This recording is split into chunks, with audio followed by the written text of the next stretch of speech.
Hello everyone. JP पाठशाला के online platform पर आप सभी का स्वागत है। तो जैसा कि हम लोग पिछले वीडियोस में कक्षा 10 के विज्ञान विषय के चैप्टर जैव प्रक्रम के बारे में पढ़ रहे थे और इसमें हम लोगों ने तीन तंत्रों के बारे में, तीन अंग तंत्रों के बारे में पढ़ा हुआ था। पहला था पाचन तंत्र, दूसरा था श्वसन तंत्र, तीसरा हमने पढ़ा था परिसंचरण तंत्र, जिसमें मुख्यतः हमने हृदय के बारे में बात किया था। और आज हम लोग चौथा चैप्टर पढ़ने वाले हैं, चौथा टॉपिक पढ़ने वाले हैं, जिसका नाम है उत्सर्जन तंत्र। ठीक है। टॉपिक आपका किताब में दिया हुआ है मनुष्य में उत्सर्जन। ठीक। तो उसी उत्सर्जन तंत्र के बारे में आज हम लोग पढ़ने वाले हैं। ठीक। और इसके साथ ही जैसे ही ये टॉपिक खत्म होता है तो आप समझ लीजिए कि आपके सिलेबस का जो जैव प्रक्रम चैप्टर है उसका 80% टॉपिक जो है वो खत्म हो जाता है और इन्हीं से ज्यादातर जो क्वेश्चन है आपके वो बनते हैं। ठीक। तो चलिए बिना देरी किए फिर शुरू करते हैं मनुष्य का उत्सर्जन तंत्र। ठीक। तो ये आप लोग इमेज डायग्राम देख पा रहे होंगे, ये पूरा मनुष्य का उत्सर्जन तंत्र है। तो सबसे पहली बात तो जैसा कि हम लोग पिछले जो भी अंग तंत्र हमने पढ़े हैं उसमें हमने जाना था कि उस तंत्र का जो नाम है उसका मतलब क्या होता है। तो इसका नाम क्या है? इसका नाम है उत्सर्जन तंत्र। ठीक।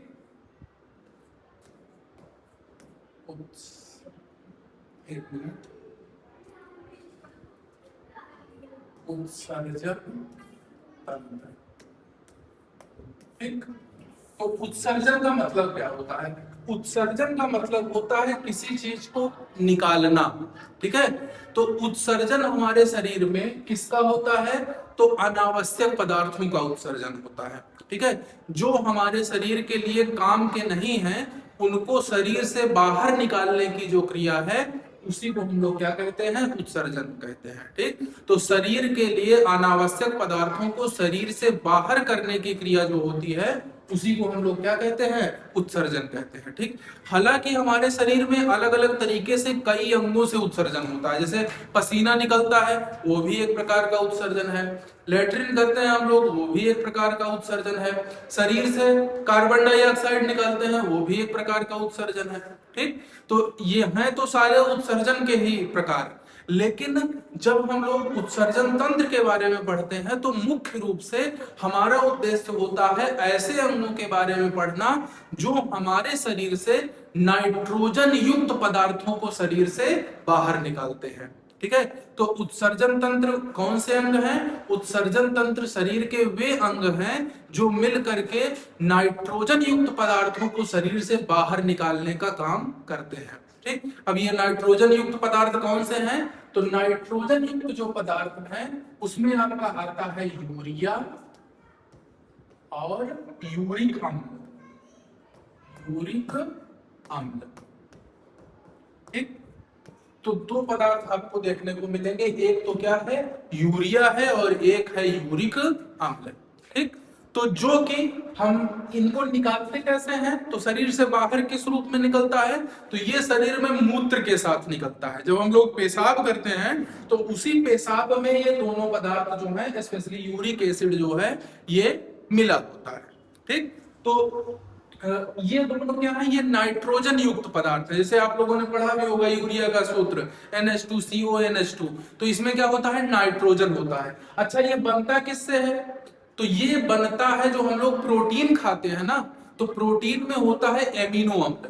ठीक। तो एमिनो अम्ल का जब पाचन होता है, एमिनो अम्ल जब पचता है तो उसी से यूरिया बनता है और फिर वही यूरिया जो है जा करके यूरिक एसिड में कन्वर्ट हो जाता है और यूरिक एसिड में कन्वर्ट हो करके फिर क्या होता है कि उसी को हमारा शरीर जो है मूत्र के साथ बाहर निकाल देता है। ठीक। तो जो ये यूरिक एसिड बना हुआ है इसी को ब्लड से, रक्त में मिल जाता है, रक्त से छान करके और बाहर करने के लिए जो जो अंग काम करेंगे वो सभी किसका पार्ट होंगे? सभी उत्सर्जन तंत्र का पार्ट होंगे। तो इसमें चार प्रकार के अंग मुख्य रूप से काम करते हैं। कौन कौन से? तो पहला तो आपको ये दोनों अंग दिख रहे होंगे। ठीक। ये दोनों हमारी किडनियां हैं। ठीक है। शरीर के बहुत बहुत ही बहुमूल्य अंग है ये। ठीक। किडनी। तो ये दोनों जो किडनियां हैं ये पहला अंग हो गई। ठीक। तो अगर उत्सर्जन तंत्र की बात करें तो इसका पहला अंग हमको मिल गया क्या भाई, तो पहला अंग है किडनी। इधर लिख दे रहा हूं, पहला जो अंग है वो है किडनियां, 2 किडनी होती है, एक किडनी। फिर दूसरे अंग कौन कौन से हैं, तो दूसरा देख रहे होगे आप, इन किडनियों से एक एक वाहिनी निकली हुई है, ये ट्यूब निकली हुई है, ठीक है। ये दोनों है मूत्र वाहिनी, इनका क्या नाम है, इनका नाम है मूत्र वाहिनी। तो दूसरा अंग कौन सा क्या हो गया, मूत्र वाहिनी, ठीक। ये अब ये दोनों मूत्र वाहिनियां कहां आकर के जुड़ी हुई हैं, तो ये एक क्या कहते हैं आकृति है, तो इसमें आकर के ये जुड़ी हुई है, तो अपना स्राव जो है यहीं पर आकर के छोड़ देती हैं। इसको कहा जाता है मूत्राशय। तो ये जो है ये क्या है हमारा मूत्राशय। तीसरा जो अंग है उत्सर्जन तंत्र का वो क्या है, मूत्राशय, ठीक। तो तीसरा अंग हो गया मूत्राशय, और उसके बाद फिर लास्ट में जो है आपका ये है मूत्र मार्ग। तो ये जो है चौथा अंग जो है ये है मूत्र मार्ग, ठीक। तो ये 4 अंग मिल करके हमारे क्या कहते हैं उत्सर्जन तंत्र का निर्माण करते हैं। कौन कौन से हैं, किडनियां, दोनों ही किडनियां, ठीक है, सेम काम करती हैं। उसके बाद किडनियों से निकली हुई मूत्रवाहिनी, फिर मूत्रवाहिनियां जहां पर अपना स्राव छोड़ती हैं ये है मूत्राशय, और उसके बाद फिर लास्ट में क्या है ये मूत्र मार्ग, ठीक। तो सभी का नाम यहाँ पर लिख दे रहे हैं, ठीक। चलिए देखिए,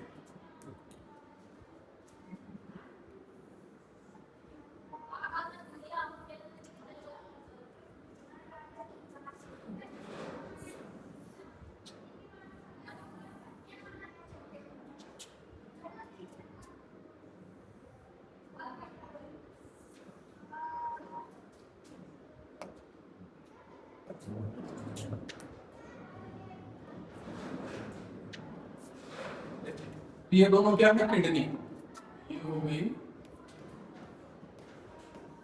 किडनी। उसके बाद ये दोनों क्या है मूत्रवाहिनी, ये हो गई मूत्र वाहिनी, ठीक। उसके बाद ये है मूत्राशय, तो ये है मूत्राशय, और उसके बाद ये है मूत्र मार्ग, मूत्र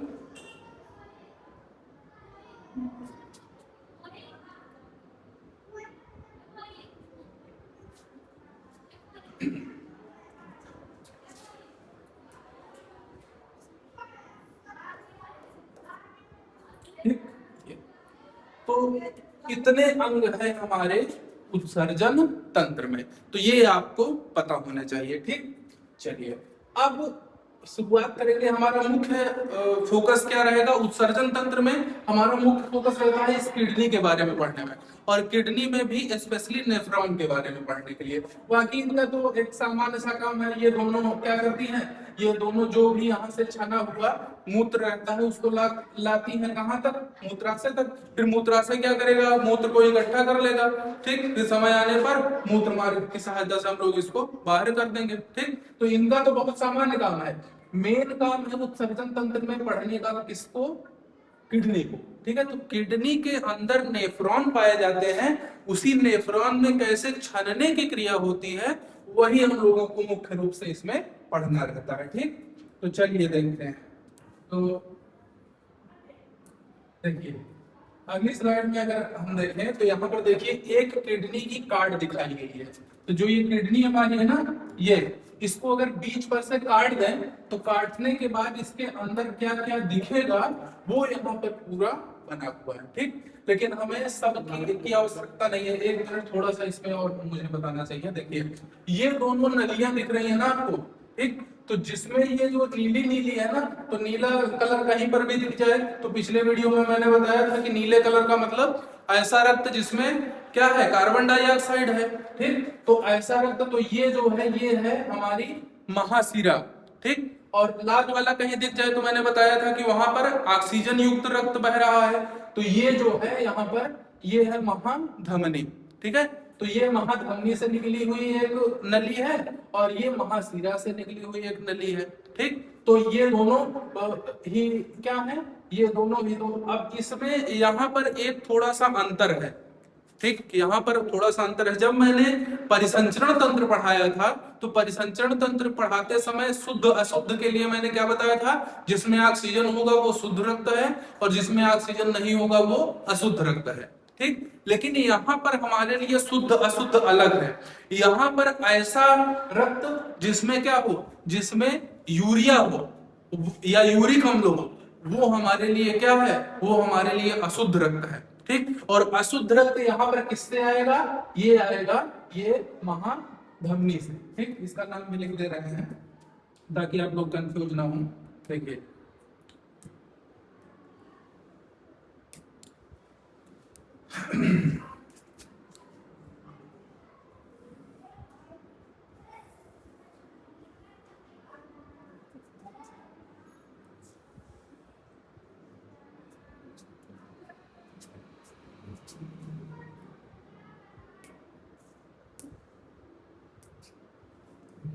तो ये जो है लाल कलर की, ये क्या है, ये है महाधमनी। महाधमनी, और यहाँ पर महाधमनी में कैसा रक्त होगा, अशुद्ध रक्त होगा। यहाँ ऑक्सीजन से मतलब नहीं है, ये ध्यान देना। यहाँ पर किससे मतलब है, यहाँ पर यूरिक अम्ल से मतलब है हमको। ठीक, और उसके बाद ये जो है ये है महाशिरा। महाशिरा, तो ध्यान से समझना, रक्त जो है वो आएगा कहां से, महाधमनी से, और फिर अंदर जाएगा किसके, किडनी के। किडनी के अंदर रक्त का शुद्धिकरण होगा। यहाँ पर शुद्धिकरण होने का मतलब यहाँ पर रक्त में से यूरिया और यूरिक अम्ल को छान लिया जाएगा। उसके बाद रक्त शुद्ध हो जाएगा। शुद्ध होने के बाद कहाँ जाएगा, महाशिरा में, फिर महाशिरा से फिर फेफड़े के पास जाएगा। तो शुद्ध रक्त यहाँ पर किस में जा रहा है, महाशिरा में, और अशुद्ध रक्त कहाँ से आ रहा है, महाधमनी से आ रहा है। ठीक, तो यहाँ पर भी शुद्ध अशुद्ध में आपको कंफ्यूज नहीं होना है। ठीक, तो महाधमनी से कहाँ आएगा रक्त, अशुद्ध रक्त जिसमें यूरिया और यूरिक अम्ल मिले होंगे, वो आएगा किडनी में। किडनी के अंदर रक्त का शुद्धिकरण होगा। शुद्धिकरण होने के उपरांत रक्त जब शुद्ध हो जाएगा तो शुद्ध रक्त कहाँ जाएगा, महाशिरा में जाएगा। ठीक, तो शुद्ध अशुद्ध का मतलब अलग अलग अंग तंत्रों में अलग अलग है, मेरे बताने का मतलब ये है। नहीं तो आप सोचो कि शुद्ध अशुद्ध तो वहां अलग बता दिए थे, यहाँ अलग। सब अंग तंत्रों में उसका मीनिंग अलग अलग है। यहाँ हमें यूरिया और यूरिक अम्ल से मतलब है, तो जिसमें यूरिया या यूरिक अम्ल होगा उसको अशुद्ध कहेंगे, जिसमें नहीं होगा उसको शुद्ध कहेंगे। ठीक, अब यहाँ पर आप लोग देख रहे होंगे ये जो नलियां दोनों आई हुई है, ये एक नली आई हुई है ना, यहाँ से इस वाले से ऐसे आई हुई है। ठीक है, और क्या कहते हैं, एक इधर गई है और एक इधर आई है, और उसी तरीके से यहाँ से एक नली गई है महाशिरा में और यहाँ से भी एक नली महाशिरा में गई है। तो इनको कहा जाता है, इसको कहा जाता है रीनल धमनी और इसको कहा जाता है रीनल शिरा। रीनल वर्ड जो है ना, ये किडनी के लिए प्रयोग होता है। तो जहां भी रीनल शब्द आ जाए तो समझ लो वहां किडनी से संबंधित बातें हो रही है। ठीक, तो इनका नामकरण भी मैं कर दे रहा हूं। ठीक, तो देखिए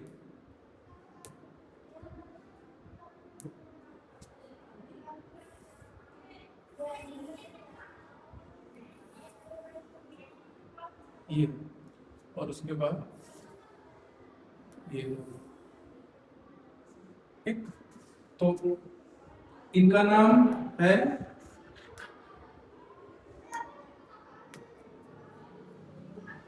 ये, और लाल कलर वाली जो पतली नसें गई हुई है किडनी के अंदर, तो इनका नाम क्या है, इनका नाम है रीनल धमनी। ठीक, तो ये है रीनल धमनी। ठीक, और जो ये क्या कहते हैं नीले कलर की रक्तवाहिनियां जुड़ी हुई हैं किडनी से, इसको कहा जाता है रीनल शिराएं। रीनल शिराएं। ठीक, ये तो जितने भी मैंने बनाए हुए थे इन सब का नामकरण जो है ये हो चुका है। ठीक, मैं जो दो दो तीर दिखा रहा हूं, आप एक तीर से भी दिखा सकते हैं, वो आपके लिए है। क्योंकि दो दो है तो सबको मैं एक एक जोड़ में ही दिखा दे रहा हूँ, नहीं तो सोचो इतना सारा काट पीट हो गया है। आप केवल एक एक लाइन खींच करके सबको दिखा सकते हैं, कोई दिक्कत नहीं है। ठीक, चलिए, तो सारे अंग जितने भी इसमें उत्सर्जन तंत्र में दिख रहे हैं आपको, ये सब अपना अपना काम करेंगे। आगे की जब मैं प्रक्रिया समझाऊंगा तो आपको समझ में आएगा। ठीक, चलिए चलते हैं अगले स्लाइड में। तो ये है हमारी, देखिए यहाँ पे लिखा हुआ है ना रेनल धमनी या रेनल सिरा, रीनल या रेनल जो भी लिखना चाहें। ठीक, तो लाल कलर की जो नस जा रही है इसको क्या कहते हैं, रेनल धमनी, और जो नीले कलर की नस जा रही है इसको कहते हैं रेनल सिरा। ठीक, इन सब के बारे में कोई जरूरी नहीं है, क्योंकि मैं पढ़ा रहा हूँ आपके एनसीईआरटी के पैटर्न पर। ठीक, कक्षा 10 में जितनी चीजें काम की हैं उतनी चीजें आपको आनी चाहिए, उनके नाम पता होने चाहिए। ठीक, तो इसमें दिखाने का मतलब ये है, आप देख पा रहे होंगे ये कई सारे मेडुला दिख रहे हैं ना। ठीक है, ये पूरा अंदर का, इन्हीं के अंदर जो है बहुत ही सूक्ष्म जो है छोटे छोटे बहुत ही नेफ्रॉन पाए जाते हैं। क्या पाए जाते हैं, नेफ्रॉन। नेफ्रॉन समझ सकते हो आप, कोशिकाओं का कुछ समूह है। ठीक है, तो नेफ्रॉन, और एक किडनी में लगभग इनकी संख्या 10 लाख के आसपास होती है। ठीक है, कितनी, 10 लाख। ठीक, तो किडनी की इकाई ही कहा जाता है, मतलब किडनी बनी ही किससे होती है, नेफ्रॉन से। ठीक, और नेफ्रॉन हिंदी में इसको वृक्काणु कहते हैं, लेकिन हिंदी नहीं याद रखना, आप इंग्लिश ही याद रखो, नेफ्रॉन, तो काम आपका चल जाएगा। ठीक, तो इन्हीं को अगर जूम करके देखा जाए तो इन्हीं में बहुत सारे नेफ्रॉन पाए जाते हैं, लगभग 10 लाख के आसपास। और उन्हीं नेफ्रॉन के अंदर जो ये रीनल धमनी के माध्यम से जो रक्त आया हुआ है, वो इन्हीं नेफ्रॉनों के अंदर क्या होता है, छनता है। और छन करके क्या होता है, रक्त का जो जरूरी हिस्सा है वो अलग हो जाता है, और जो बिना काम का हिस्सा है जैसे यूरिया, यूरिक अम्ल, ठीक है, कुछ खनिज लवण जो है, ये सब कुछ अधिक मात्रा में अगर ग्लूकोज है तो वो ये सब छन करके क्या हो जाते हैं, अलग हो जाते हैं उसी नेफ्रॉन के अंदर। और जब नेफ्रॉन के अंदर जो है ये अलग हो जाते हैं तो यही फिर जा करके नेफ्रॉन से अलग हुआ जो पदार्थ होता है, जो अपशिष्ट पदार्थ है, वो इकट्ठा होता है कहां पर, ये मूत्रवाहिनी में, और फिर ये मूत्रवाहिनी से चला जाता है मूत्राशय में। और जो शुद्ध रक्त जो शुद्ध हुआ है वो सब जगह से, सारी पतली पतली नलियों से इकट्ठा होकर के और आकर के एक जगह इकट्ठा होता है रेनल सिरा में। और रेनल सिरा से फिर आगे चल करके देखिए यहाँ पर रेनल सिराएं जितनी भी हैं आगे जाकर के कहाँ जुड़ जाती हैं, महासिरा में। ठीक, फिर हृदय के पास आती है। तो ये जो है प्रक्रिया होती है। ठीक, तो ये किडनी दिखाने का मुख्य उद्देश्य क्या है कि इसी के अंदर क्या पाए जाते हैं, नेफ्रॉन पाए जाते हैं। हमारा मुख्य फोकस नेफ्रॉन के बारे में पढ़ने का है, बाकी ये सारी चीजें तो इसलिए समझा रहे हैं ताकि आपको आइडिया रहे। ठीक, तो ये हो गई हमारी किडनी। अब चलते हैं इस किडनी की इकाई जिसको कहा जाता है नेफ्रॉन, उसके बारे में। ठीक, तो देखिए ये आपके किताब में ऐसा कुछ चित्र बना हुआ होगा। ठीक, तो इसको आप लोग ध्यान से समझिए, ये एक नेफ्रॉन का चित्र है, बहुत ही सूक्ष्म होता है, इसको देखने के लिए आपको माइक्रोस्कोप की जरूरत पड़ेगी। ठीक है, किडनी के अंदर इनकी संख्या कितनी होती है, ये जो पूरी संरचना आपको दिख रही है ना, ऐसी संरचनाएं 10 लाख होती है। ठीक, कितनी, 10 लाख। वयस्क मनुष्य में एक किडनी में लगभग इनकी संख्या कितनी हो जाती है, 10 लाख के आसपास हो जाती है। ठीक, ये एक नेफ्रॉन का चित्र है, और इसी नेफ्रॉन के अंदर ही क्या होता है, हमारे रक्त का निस्यंदन होता है, रक्त जो है हमारा छनता है।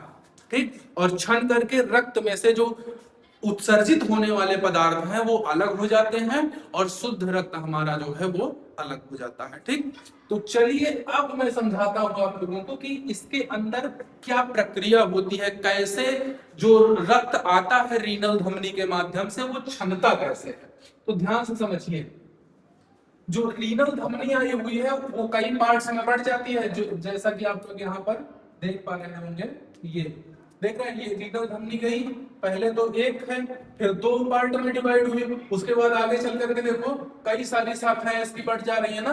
तो हर शाखा में से एक शाखा जो है, हर एक शाखा में से एक शाखा जो है वो कहाँ जाएगी, वो जाएगी एक एक क्या कहते हैं, नेफ्रॉन के पास।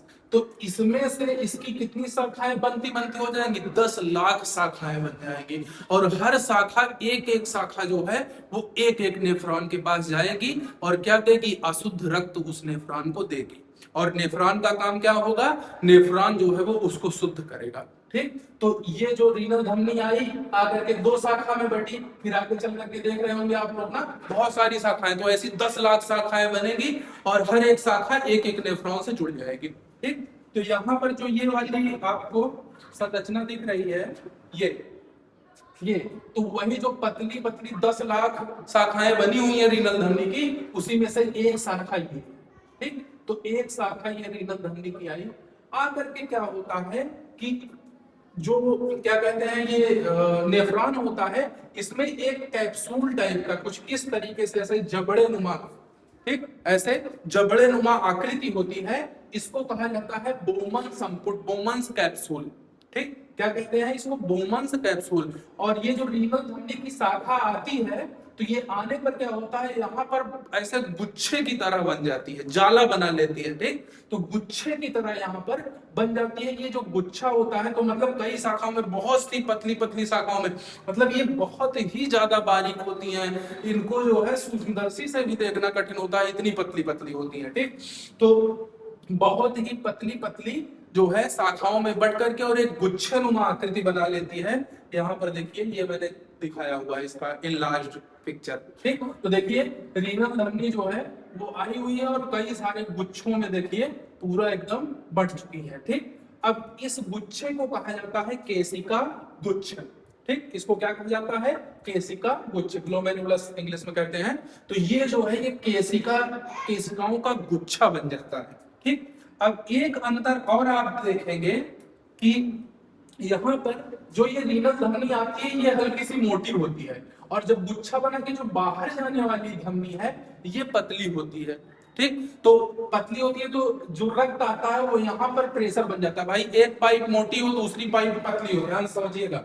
देखिए मान लीजिए कि ऐसे एक पाइप आई, ठीक, और यहाँ पर जो है ये पतली हो गई।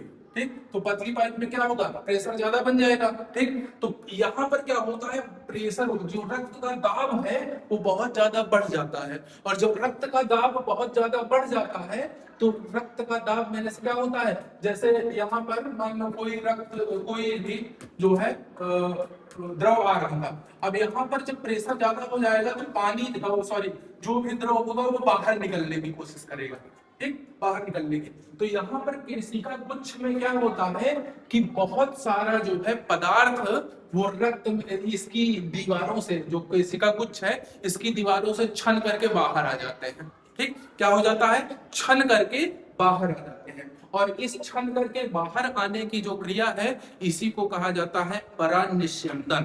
क्या कहा जाता है, परानिस्यंदन। निस्यंदन का मतलब होता है छनना। ठीक, तो 2 क्रियाएं होती हैं। एक क्रिया, पहली क्रिया जो मैंने बता दिया, 2 क्रियाएं होती हैं किसी भी वृक्काणु या नेफ्रॉन के अंदर। पहली क्रिया कौन सी हो गई, तो पहली क्रिया हो गई परानिस्यंदन। परानिस्यंदन। ठीक, ये सारे वर्ड जब आप किताब पढ़ोगे तो आपको अच्छे से समझ में आएगा जो मैं बताने की कोशिश कर रहा हूँ। ठीक, तो परानिस्यंदन का मतलब क्या है कि जो भी रक्त आया हुआ है रीनल धमनी के माध्यम से, उसका केशिका गुच्छ से छन करके बाहर आ जाना, ये क्रिया क्या कहलाती है, परानिस्यंदन। और इस परानिस्यंदन के माध्यम से जो ये क्या कहते हैं रक्त आया हुआ है, इसमें कई सारे पदार्थ जो हैं, क्या क्या हो सकते हैं, यूरिया, यूरिक अम्ल, ग्लूकोज, खनिज लवण, जल, ये सारे पदार्थ जो हैं ये छन करके कहाँ आ जाते हैं, बोमन संपुट के अंदर आ जाते हैं। ठीक, और रक्त में जो है प्लाज्मा और रक्त कणिकाएं वगैरह ये सब बच जाती हैं, बाकी बहुत सारा पदार्थ छन करके बाहर आ जाता है।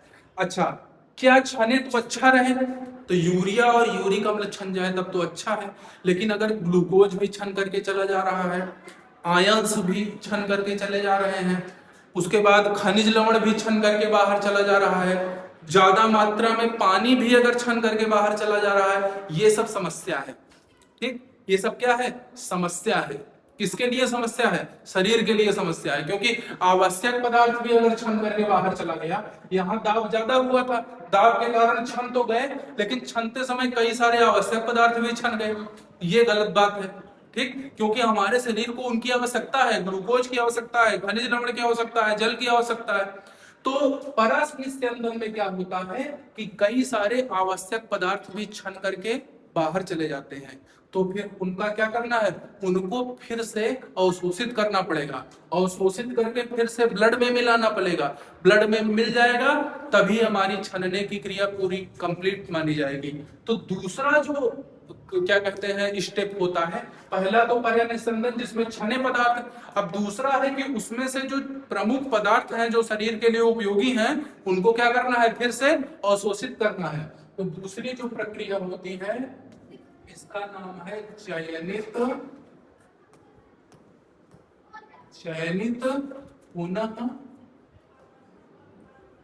पुनः अवशोषण। अवशोषण, ठीक, चयनित पुनर्अवशोषण भी कहीं कहीं आपको लिखा मिलेगा। तो चयनित शब्द क्यों लगा हुआ है? चयनित सेलेक्टिव, ठीक है, सेलेक्टिव एब्जॉर्प्शन। तो सेलेक्टिव इसलिए लगा हुआ है, चयनित इसलिए लगा हुआ है कि हर पदार्थ को अवशोषित नहीं करना, कुछ चुनिंदा पदार्थों को अवशोषित करना है जो शरीर के काम के हैं। नहीं तो पता लगा जो छाने थे यूरिया यूरिक अम्ल, फिर से उसको अवशोषित कर लिए, तो इससे फायदा क्या हुआ?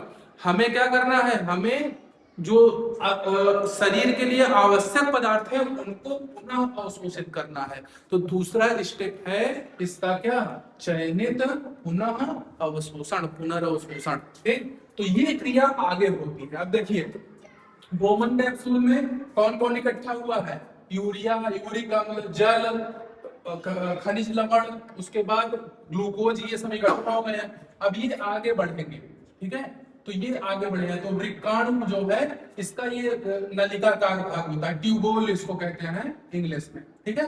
तो ये जो है ये वृक्क नलिका का जो ये पूरा भाग है, ठीक, ये पूरा भाग जो है ये क्या काम करेगा? इसमें बहुत सारे आवश्यक पदार्थ हैं, ठीक। तो जो ये नली हमारी ये आने वाली है और ये जाने वाली है, तो ये नली आगे जाकर के, ध्यान समझना, ये नली यहाँ से कटी नहीं है, ध्यान समझना, ये नली आगे जाकर के घूम करके देखो यहाँ से निकली हुई है, ठीक, ये वाली, ठीक। तो यहाँ से निकली जो हुई है ये फिर से इस जो ये वृक्क नलिका गई हुई है इसको कई फेरे में अपने से फंदा बना लेती है, बहुत सारे फेरों में फंदे बना लेती है, ठीक। और फंदे बनाने से होता क्या है कि दोनों में अच्छा खासा संपर्क स्थापित होता है, दोनों एक दूसरे से चिपक जाती हैं, ठीक। और चिपक जाने के बाद क्या होता है?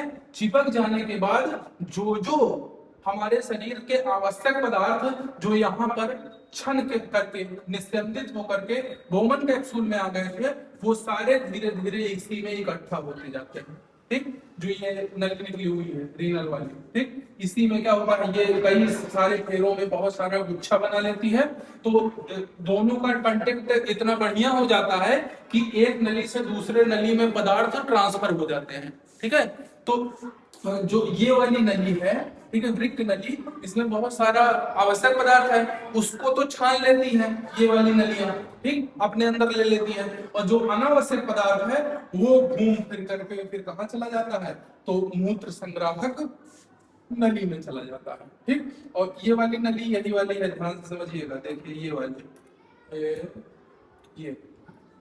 ये जो निकली हुई है ना, ये यही है, इसमें आप देख पा रहे होंगे ये एक मूत्र संग्राहक नली, ये दूसरी, ये तीसरी, ये चौथी। तो यहाँ पर जो फिगर बना हुआ है ये वही वाली नली है, ठीक। तो इसका मतलब ये है कि जो ये क्या कहते हैं वृक्क की जो केशिकाएं हैं ये फिर से पुनः अवशोषण कर लेती हैं, किसका? आवश्यक पदार्थों का। तो इसी क्रिया को कहा जाता है चयनित पुनः अवशोषण, ठीक। अगर ये क्रिया ना हो तो सारा पानी मूत्र से ही बाहर चला जाएगा, क्योंकि यहाँ पर लगभग सारा पानी छन जाता है, ठीक। तो अगर छन करके वो सब मूत्र में चला जाएगा तो फिर क्या कहते हैं हम लोग दिन भर मूत्र ही करते रहेंगे। तो चयनित पुनर्अवशोषण में क्या होता है? जो पानी है, खनिज लवण है, आयन है, और ग्लूकोज है ये जो छन चुका था, इसको हम लोग क्या कर लेते हैं, फिर से इकट्ठा कर लेते हैं और फिर सारी जो नलियां हैं वो आकर के एक जगह जुड़ती हैं और ये बनाती हैं क्या, वृक्क शिरा। और यही वृक्क शिरा फिर आगे जा करके जुड़ जाती है। देखिए ये सारी वृक्क शिराएं, एक वृक्क शिरा आई, दूसरी वृक्क शिरा आई, तीसरी वृक्क शिरा, ऐसे देखिए जितनी भी नीली कलर की हैं सब आकर के रीनल शिरा में जुड़ जाती हैं। और उसके बाद क्या होता है, फिर ये रीनल शिरा जो है ये जाकर के जुड़ जाती है किसमें, हमारी महाशिरा में। ठीक, और इस तरीके से जो अशुद्ध रक्त आया हुआ था महाधमनी से, तो वो नेफ्रॉन के माध्यम से शुद्ध होता है। शुद्ध होने का मतलब उसमें से यूरिया और यूरिक अम्ल छन जाते हैं और छन करके फिर अशुद्ध रक्त शुद्ध रक्त जो है वो चला जाता है महाशिरा के पास। और जो छना हुआ वर्ज्य पदार्थ है जिसमें जल है और यूरिक अम्ल, यूरिया, ये सब है, ये सब आ जाते हैं मूत्रवाहिनी के माध्यम से। कहां पर, क्या कहते हैं, मूत्राशय में। फिर जब भी हमें जरूरत होती है तो समय समय पर इससे हम लोग क्या करते हैं, मूत्र मार्ग की सहायता से समय समय पर इसको बाहर करते रहते हैं। ठीक, तो यही है पूरी हमारे शरीर के उत्सर्जन की प्रक्रिया। ठीक, तो आई होप आप लोगों को समझ में आ गया होगा। और अगर कोई भी डाउट है इस पर तो आप लोग जो है कमेंट सेक्शन में पूछ सकते हैं। ठीक, ओके, थैंक यू।